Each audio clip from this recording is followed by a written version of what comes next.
मुन्नू यादव जी, चंद्रपाल यादव जी, इस कार्यक्रम के संचालन कर रहे एडवोकेट रहमान जी, रियाजुल हसन जी और इस ग्राम सभा के कोने कोने से आए हुए नौजवान साथियों, बुजुर्गों, पत्रकार बंधुओं, आप सबका हार्दिक अभिनंदन वंदन करते हुए मैं अपनी बात को आगे बढ़ाता हूँ। निश्चित रूप से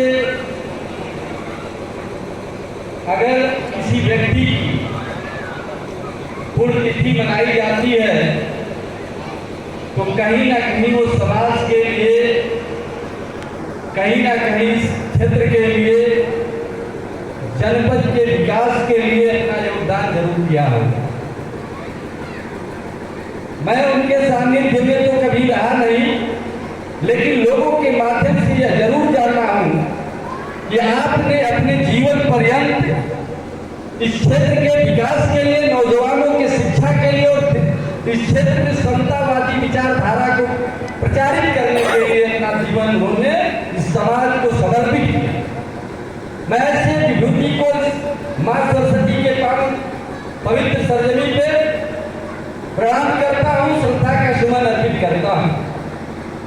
मेरे नौजवान साथियों, अभी प्रिंसिपल साहब आपसे बात करते हुए ये बता रहे थे कि उन्होंने बड़े नेताओं को चैलेंज करके इस देश की मुख्य धारा की बात आपके बीच में ले जाने का काम किया।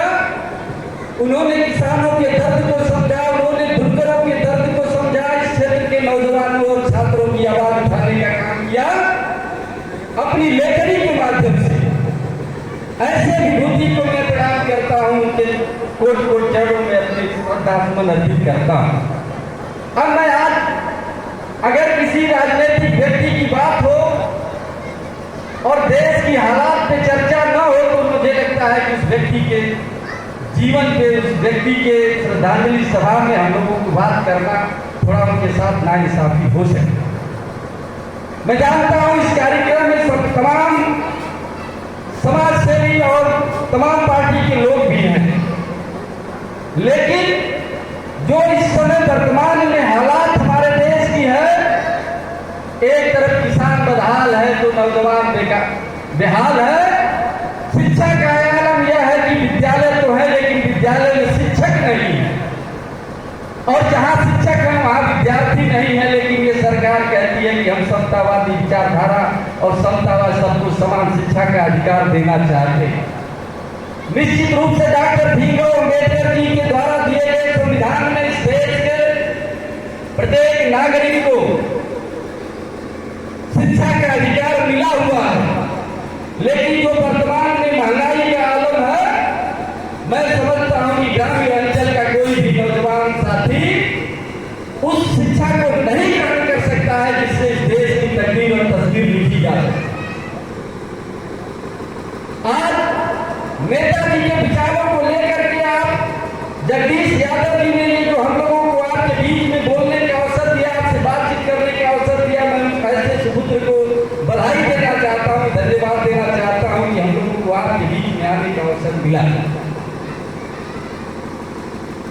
जहां तक सवाल है वर्तमान सरकार की, जो पुराने जमाने के राजनेता हुआ करते थे, उनकी सोच हुआ करती थी कि कोई गरीब हो, अमीर हो, शोषित हो, वंचित हो, सबको एक साथ लेकर के देश की मुख्य धारा से जोड़ करके देश के विकास के विषय में सोचा जाए, क्षेत्र के विकास के विषय में सोचा जाए। लेकिन वर्तमान परिस्थितियों में जो राजनीतिक स्थितियां हैं वो केवल अपने पुत्र को, अपने पुत्र वधू को, अपने बच्चों को स्थापित करने में लोग लगे हुए। इससे समाज का जो नुकसान हो रहा है, यह निश्चित रूप से उस समय की सोच थी कि लोग बिरादरीवाद में नहीं बटेंगे, देश की एकता और अखंडता की बात करेंगे। लेकिन जो वर्तमान हालात है, आज के राजनीतिक व्यक्ति इस देश में नफरत फैला करके इस देश के भाई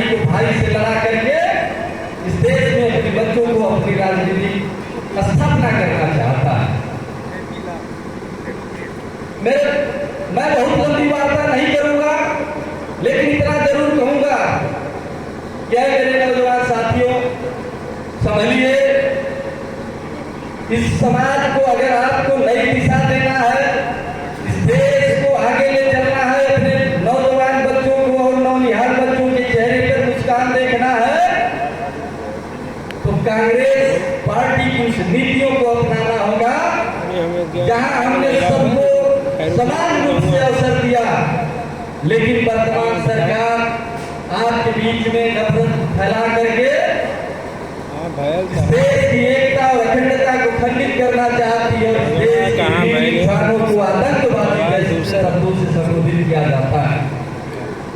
ऐसी नफरतवादी सरकारों को उखाड़ने का भी आपको काम करना होगा। ये मैं नहीं, ये पूरी दुनिया इस बात को मानने लगी है कि जो हिंदुस्तान कभी सफेदों का देश कहा जाता था, आजादी के बाद जब इस देश को कांग्रेस ने सींचने और संवारने का काम किया, कांग्रेस के लोगों ने अपने लहू से इस धरती को सींचने का काम किया, तो उसमें कहीं भेदभाव नहीं था। लेकिन आज उसको पुनः स्थापित करके आपकी सदियों पीछे गिराने का काम किया जा रहा है।